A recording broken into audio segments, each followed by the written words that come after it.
Boa noite, igreja. Que a graça e a paz de Deus seja com todos. Amém? A leitura de hoje se encontra em Esdras.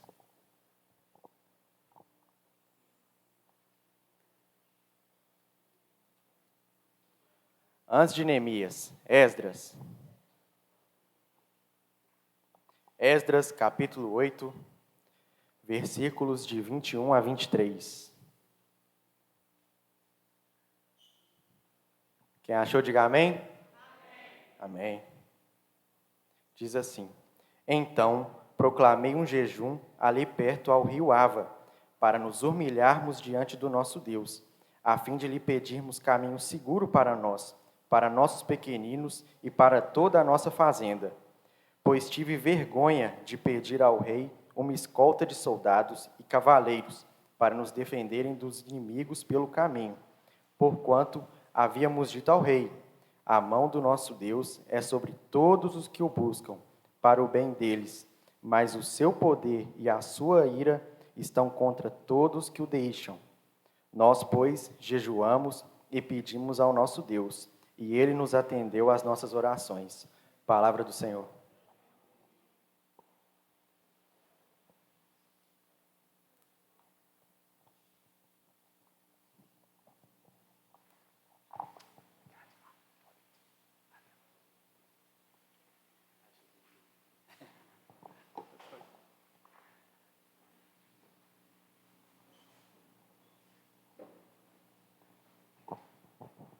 Boa noite para todos. Estou surpreso que tem bastante gente com essa chuva toda. E é bom saber que você não é de açúcar, meu irmão. Bom saber que você está aí buscando e querendo cada vez mais servir o nosso Deus, né? E a ideia da mensagem que Deus colocou no meu coração, que seria bom que nós esforçássemos para guardar bem no fundo do nosso coração todo ano de 2023, é essa mensagem que está aí: buscai a Deus. E aí você vai dizer, mas eu já estou buscando a Deus, não é? Eu também estou. Vamos continuar buscando a Deus. Só que nós precisamos continuar nessa busca cada vez mais intensa, cada vez mais profunda. Porque a tendência de quando você já é convertido há muitos anos é você ir relaxando, é você ir desanimando. E o ser humano tem isso. Então, a gente precisa renovar os nossos votos com Deus. E o fim de um ano e início de outro é uma boa oportunidade para você fazer isso. Uma reflexão, como você tem vivido. Verdade ou não? Então, é uma oportunidade mesmo, né? O povo de Deus, lá no Antigo Testamento, eles, infelizmente, passaram por uma experiência dessa. Até mesmo o povo de Deus, no primeiro século, a igreja lá em Éfeso também passou uma experiência dessa. Uma experiência de desânimo, uma experiência de que ainda vinha aos cultos, mas eles estavam praticando uma religião formal, sabe? E isso não é o que Deus quer. No caso da igreja em Éfeso, no primeiro século, Jesus falou com aquela igreja e quer falar conosco hoje nessa noite. Você deve restaurar o seu primeiro amor dos dias da sua conversão. Está lembrado? Como esquecer? Não é verdade? E também o povo de Deus lá no Velho Testamento passou pela mesma experiência. Eles estavam praticando uma religião meramente formal. Eles vinham às reuniões, ouviam a palavra, mas eles não tinham um compromisso de viver de acordo com esta palavra. E sabe o que Deus fez? Deus levantou um profeta.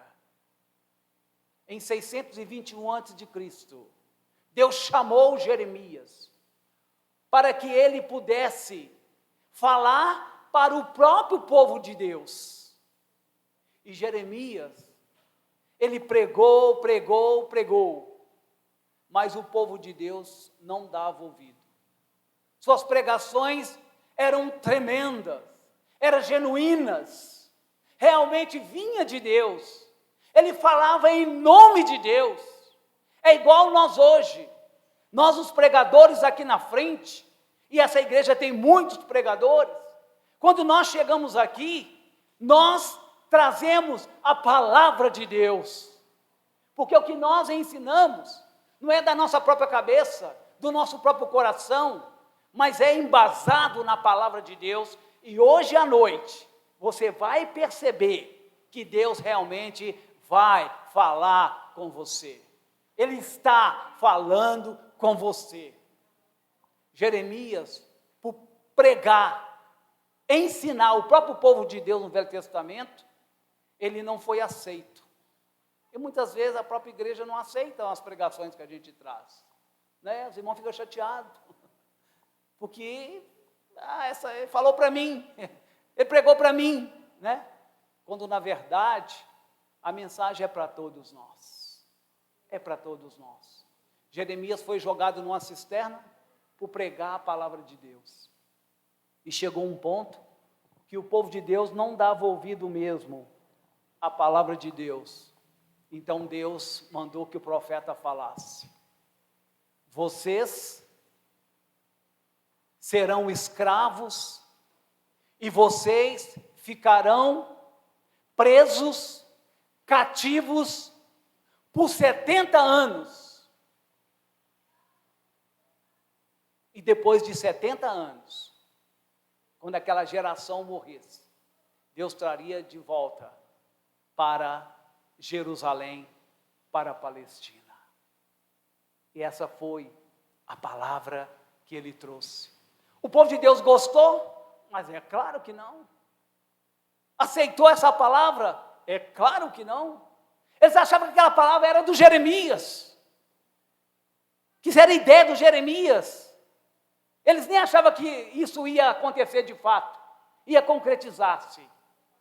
Mas o que aconteceu foi que o Nabucodonosor, o rei da Babilônia, ele foi a Jerusalém e ele invadiu a terra do povo de Deus, destruiu o templo em que eles confiavam, em que eles adoravam. Adorava e não adorava, já não estava adorando mais. Para que o templo? Então ele foi destruído. E esse rei Nabucodonosor levou todos aqueles utensílios de ouro que Salomão tinha feito, e ele levou para o templo do Deus falso dele. E o povo de Deus ficou cativo lá por 70 anos. Mas como o profeta Jeremias tinha falado, no término desses 70 anos, eles voltariam de novo para Jerusalém, porque afinal de contas, o Messias viria dele para salvar o mundo. Então Deus, ele levantou o rei Ciro, da Pérsia, e a Pérsia conquistou a Babilônia. E nesse tempo então, ouça o que esse rei, ele falou para o povo que estava cativo.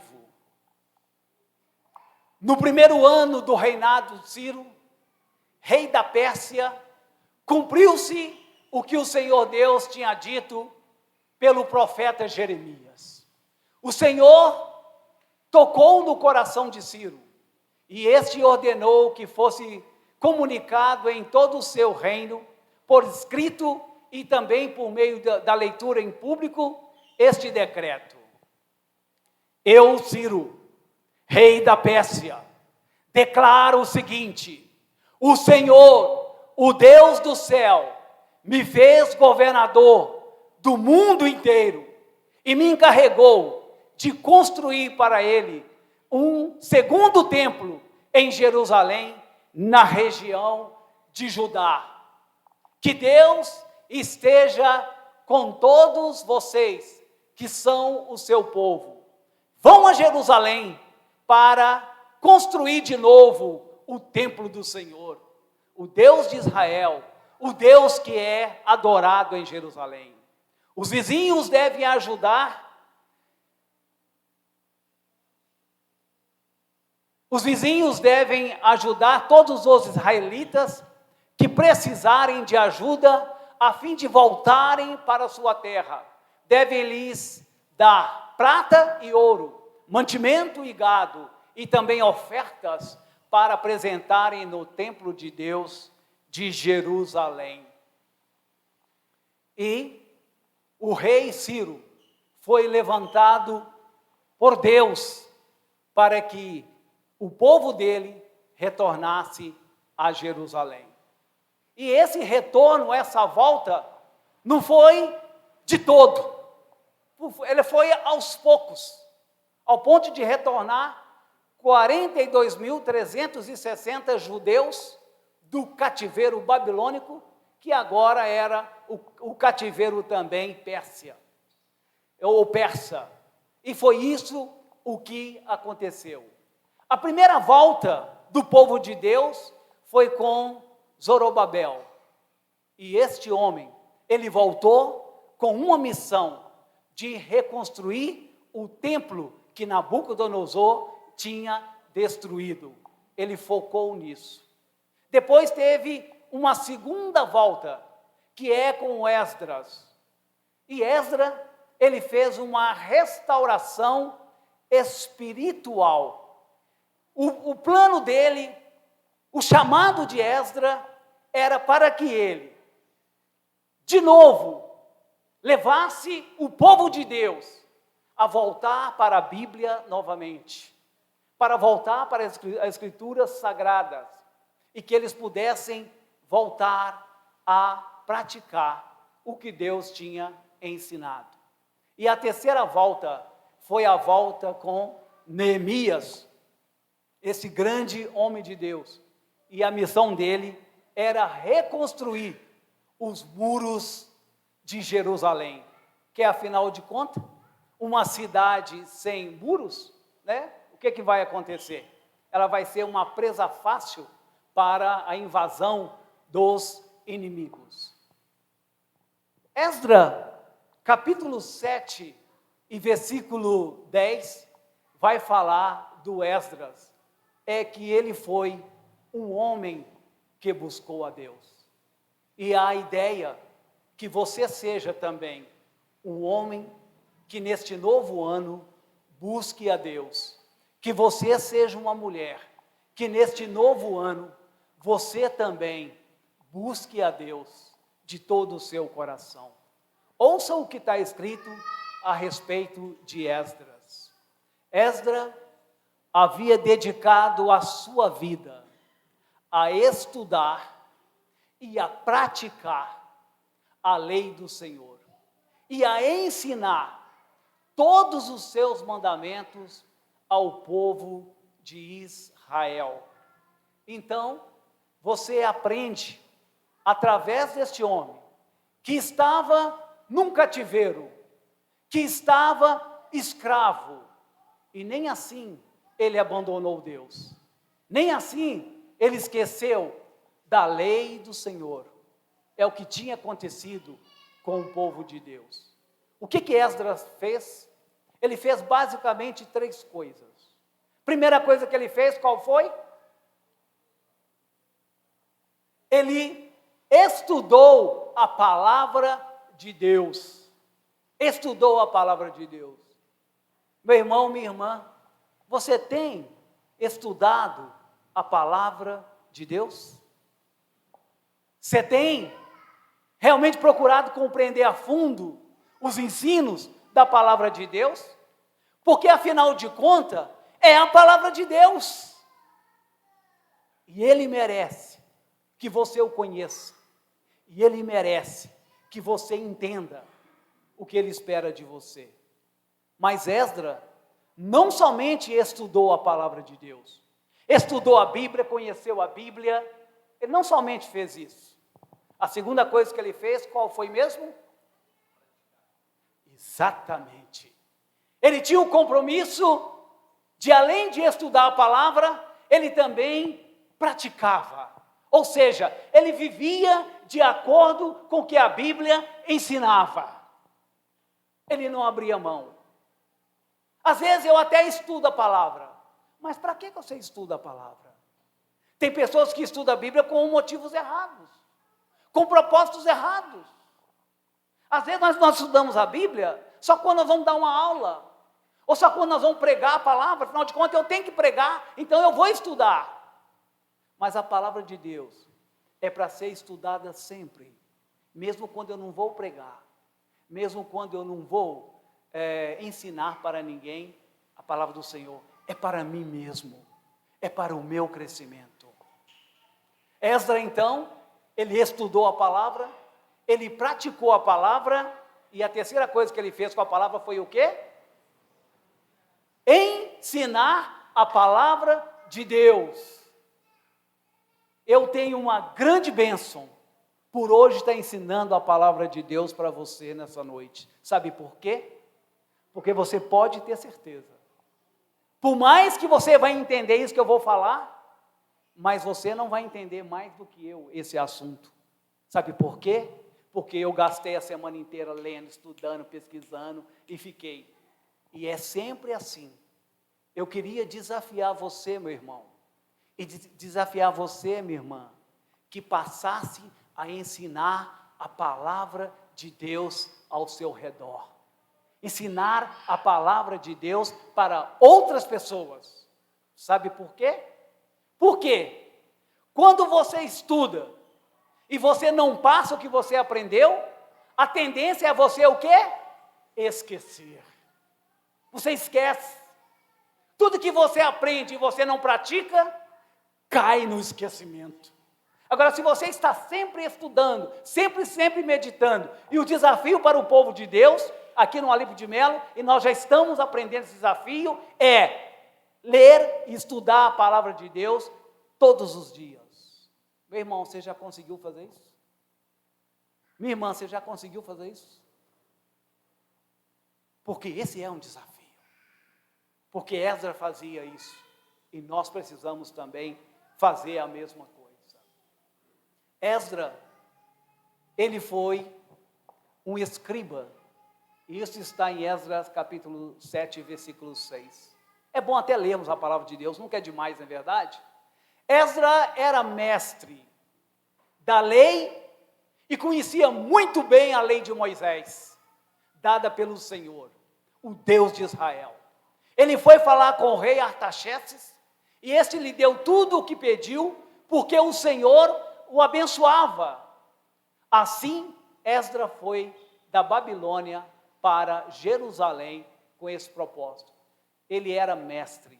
Essa palavra mestre é exatamente o que ele fazia. Um mestre era um escriba. Ele era um professor das Escrituras, né?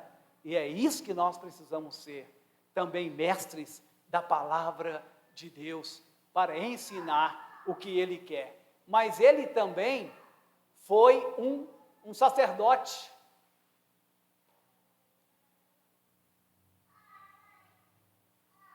A carta que o rei Artaxerxes passou para ele, está escrito: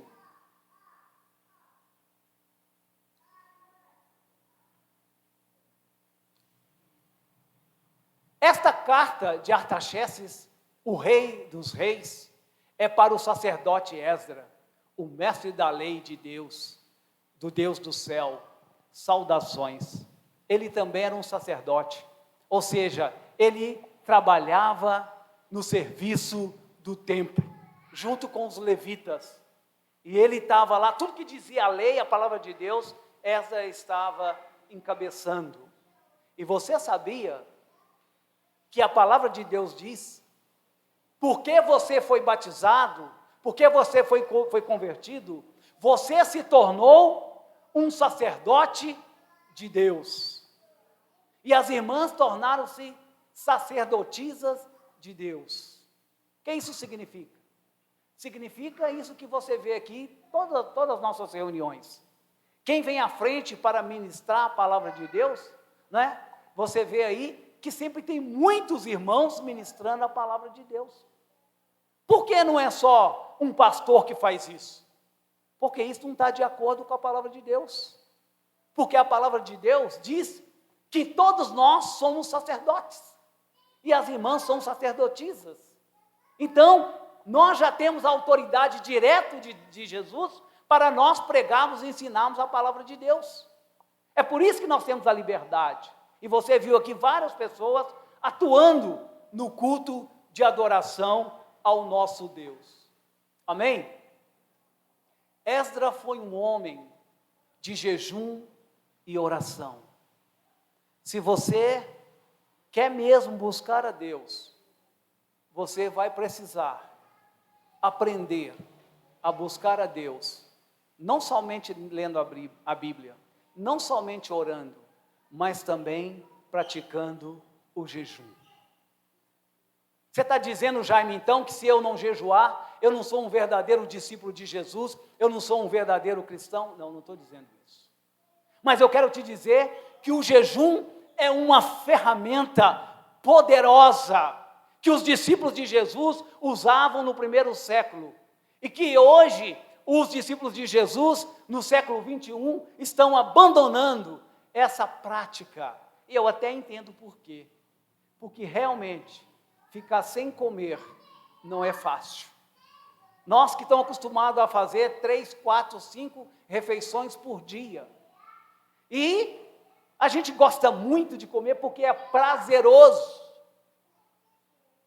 Então falar de você jejuar é complicado. Também dizer que o jejum traz algumas complicações momentâneas. Por exemplo, quando você está jejuando, vai vir um pouco de dor de cabeça, porque você ficou sem comer. É possível que venha uma certa vertigem, um pouco de tontura. Mas eu quero te garantir, te assegurar, que você não vai morrer. Você pode ficar tranquilo, sabe? Você pode ficar fraco. Aliás, você vai ficar muito fraco. Fisicamente falando, você vai ficar bem fraco, sabe? Mas o seu espírito vai ficar forte. Jejum é, quando nós o fazemos, é uma espécie de oração. E é bom dizer que o jejum e a oração andam juntos. Porque se você apenas ficar sem comer, isso vai passar a ser um tipo de dieta para você emagrecer. Jejum sem oração é dieta para perder peso. E é bom perder peso, né? Mas quando você coloca a oração junto com o jejum, aí o que você está demonstrando para Deus, sabe o quê? Uma total dependência de Deus. Pai, com o meu jejum eu estou dizendo que se o Senhor não fizer, ninguém mais o fará. O próprio Jesus disse que há certas situações na vida que você só alcança êxito através e a oração. Essa casca não sai. Então Esdras, ele buscou a Deus, mas ele buscou a Deus também em jejum e oração. Abra os seus tímpanos, abra o seu coração e deixa Deus plantar isso dentro de você para 2023, seguindo o exemplo de Esdras. Depois que tudo isso foi feito, alguns líderes do povo de Israel vieram falar comigo, diz Esdras.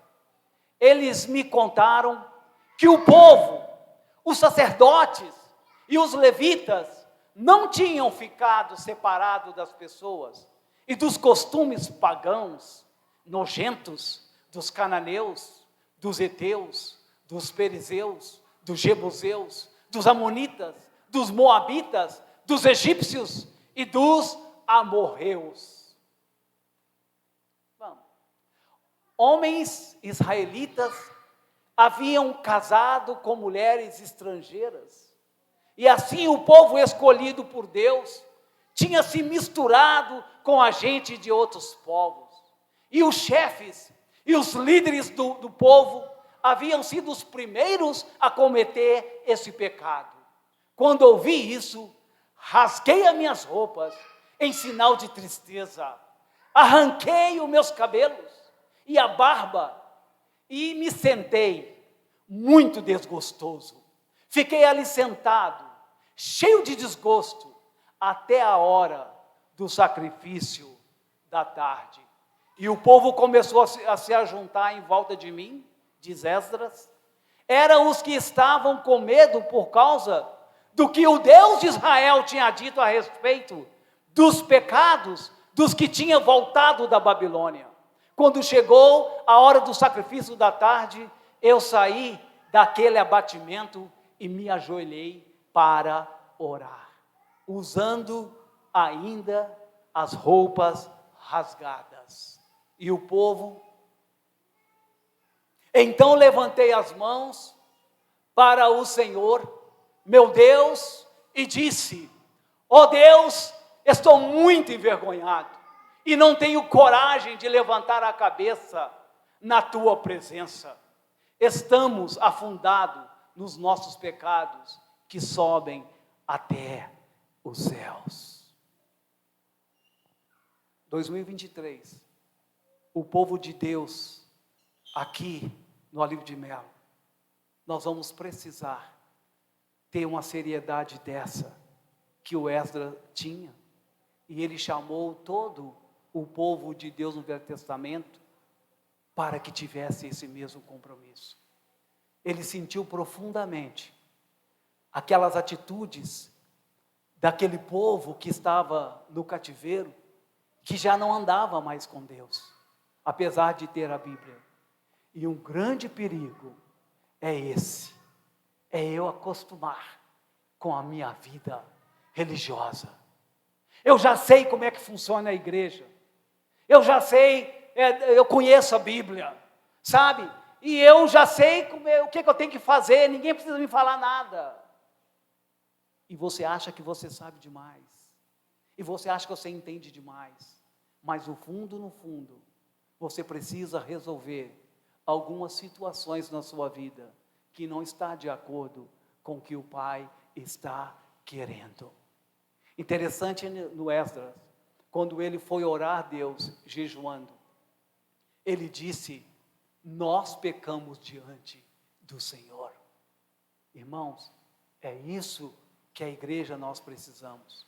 É nós nos humilharmos e dizer que nós estamos pecando.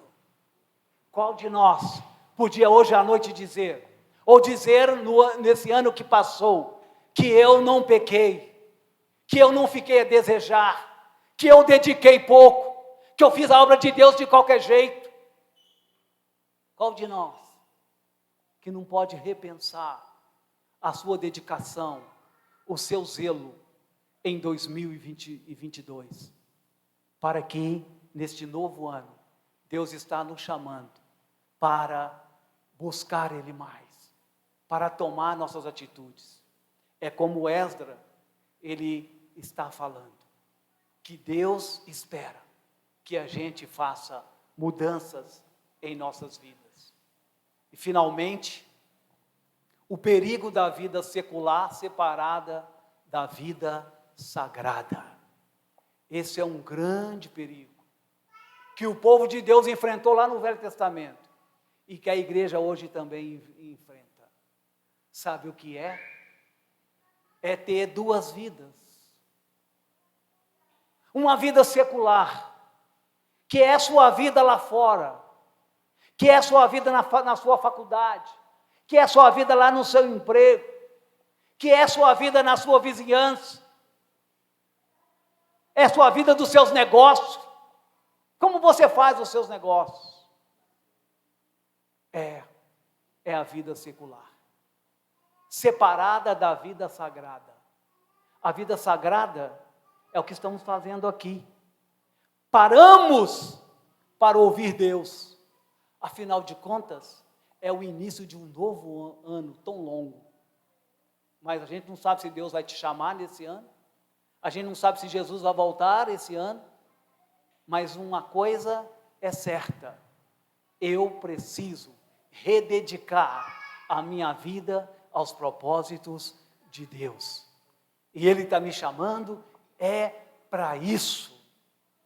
Porque eu não posso estar aqui aos domingos, ouvindo a palavra de Deus, fazendo a obra de Deus, quando na verdade a minha vida durante a semana é uma vida que não agrada a Deus. Porque eu estou levando uma vida seccionada, dividida. Não pode haver vida secular e vida sagrada. Tudo da nossa vida, após a nossa conversão, a nossa vida ela é toda sagrada. Nos nossos negócios lá fora, nós temos que agir com vida sagrada. Nos nossos relacionamentos, temos que agir numa vida sagrada. Tudo que vivermos não é separando uma da outra. E foi isso que o Esdras estava falando com o povo de Deus. Que interessante essa passagem. Na verdade, o que eu queria falar conosco hoje à noite, da parte de Deus, é essencialmente isso aqui que nós vamos ouvir agora. Palavra de Deus. Então, ali perto do rio Ava, o Esdras fala: dei uma ordem para que houvesse um dia de jejum. Todos nós deveríamos nos ajoelhar diante de nosso Deus e lhe pedir que nos dirigisse na nossa viagem e nos protegesse, os nossos filhos e tudo o que era nosso. Eu tinha dito ao rei Artaxerxes que o nosso Deus protege todos os que confiam nele. Amém ou não? Amém. Porém, que a sua força e a sua ira vão contra aqueles que abandonam os seus caminhos. Por isso, diz Esdras, fiquei com vergonha de pedir ao rei Artaxerxes uma tropa de soldados da cavalaria para nos defender dos nossos inimigos durante a viagem. Assim, nós jejuamos e oramos, pedindo a Deus que nos protegesse, e Ele atendeu às nossas orações. Deus sempre atende às suas orações. Às vezes não é como você quer, não é na hora que você quer, mas Ele sempre atende às suas orações. O Esdras estava voltando para Jerusalém com uma leva de pessoas para ensinar novamente ao povo de Deus a lei do Senhor, a palavra do Senhor. E só que era uma viagem longa, porque não tinha avião, nem carro, era de carroça mesmo. E as viagens eram muito perigosas naquela época, hoje ainda é, mas naquela época era pior, porque pelo caminho tinha os ladrões, os aproveitadores. Você estava viajando desguarnecido, eles atacavam e roubavam tudo que você tinha. E o Esdras então ia fazer uma viagem longa, uma viagem perigosa, com um tanto de gente, seus irmãos judeus, voltando para Jerusalém, para a pátria amada. E ele então tinha falado com o rei que Deus é Deus, que Deus protege, que Deus é suficiente, que Deus não dorme, que Deus está olhando a sua vida, mesmo quando você acha que Ele não está te olhando, Ele está te olhando. E o Esdras sabia disso muito bem, como um sacerdote do Altíssimo, como um escriba que ele era.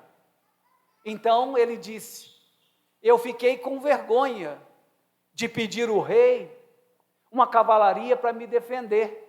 Se eu ensino que Deus é poderoso, e Deus cuida, e Deus protege, e eu vou pedir isso para o rei? Eu estou com vergonha de fazer isso. E é aí que está a vida secular e a vida sagrada. O homem de Deus tinha uma vida sagrada, Esdras. E nessa hora do vamos ver, na prática do viver diário, ele tinha com ele mesmo: eu preciso confiar no meu Deus. Eu preciso sentir a mão poderosa do meu Deus me guiando. E Ele vai me livrar. E Ele vai me guardar. Vamos levantar um jejum? Vamos levantar orações? Vamos mostrar nossa dependência de Deus? Vamos confiar em Deus e deixar Ele nos guiar? E diz para mim, meu irmão, minha irmã, não há situações na vida que você não pode mesmo resolver suas questões sozinhos? Recentemente, uma irmã estava compartilhando com o nosso grupo de estudo da palavra de um problema muito grave na vida da sua filha. E eu disse para essa irmã, até por estar meditando nessas palavras que eu vos compartilho, e eu disse para ela: irmã, experimente colocar um jejum além das suas orações, porque o caso da sua filha é gravíssimo. E você sabe, quando mexe com o filho da gente, como é que a coisa pega. Quero aproveitar essa palavra e dizer que, nas suas orações hoje à noite, se você lembrar, você vai lembrar, meu irmão? Eu quero te fazer um pedido de oração. Não precisa jejuar não, mas é esse aí. Meu filho está voltando de Santos. João Paulo, a Débora e a minha netinha, a Fernandinha. E as viagens estão tão tensas, com a morte do Pelé e com a posse do Lula. As estradas estão meia complicadas. E eu estou meio apreensivo pelo meu filho. Você pode me ajudar na oração hoje à noite? E colocar diante de Deus a vida do meu filho, da minha filha que eu tenho como nora, e da minha filhinha, que é a Fernandinha?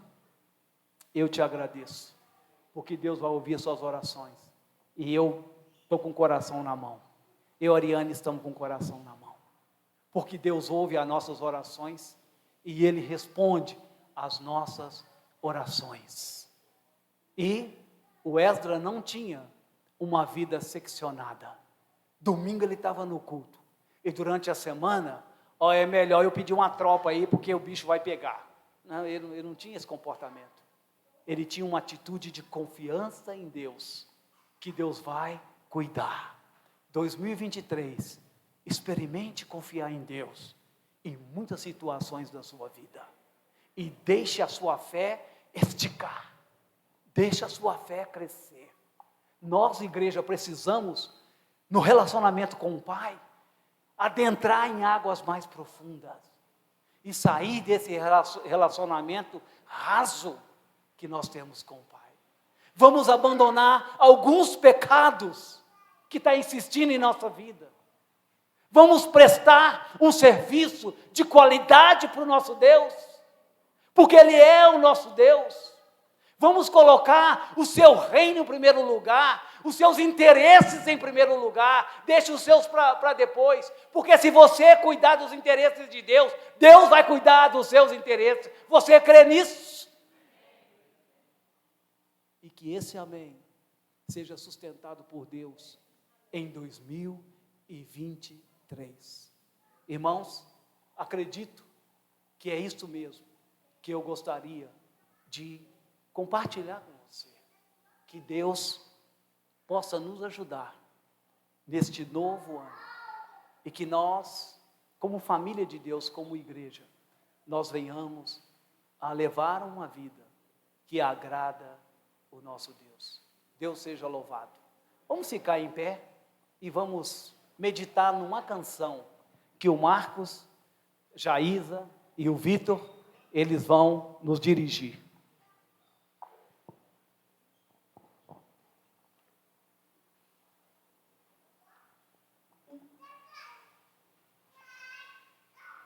Na oração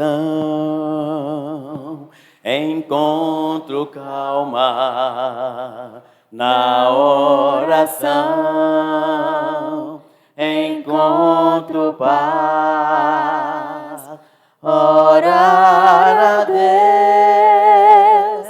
faz bem à alma. Falar com Deus me satisfaz. Falar com Deus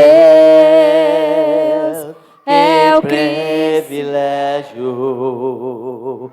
Abrir a alma ao Criador. Sente que os céus estão abertos e ouvi a voz do Salvador. Grande é o nosso Deus e as obras que Ele faz. O seu amor não tem limite. Em seu perdão encontro paz. Falar com Deus é o que preciso, pois Ele é fonte de poder. Só nele a vida faz sentido, pois me dá força para viver. Grande é o nosso Deus e as obras que Ele faz. O seu amor não tem limite. Em seu perdão encontro paz. Amém. Glória a Deus. Então, se você quiser encontrar a paz, é só falar com Deus. Abre o seu coração enquanto Ele está batendo no seu coração. Como eu falei em Apocalipse 3:20, que Ele fala aí que estou à porta e bato. Se alguém abrir, entrarei em sua casa e cearei com ele e ele comigo. E o que vencer? Deus quer que nós vençamos e que nós sentamos no trono, assim como Jesus venceu e está sentado no trono. Amém? Então eu gostaria que nós possamos cantar essa última estrofe, que grande é o nosso Deus. Então nós vamos terminar com esse trecho desse hino, tá ok? Grande é o nosso Deus e as obras que Ele faz. O seu amor não tem limite. Em seu perdão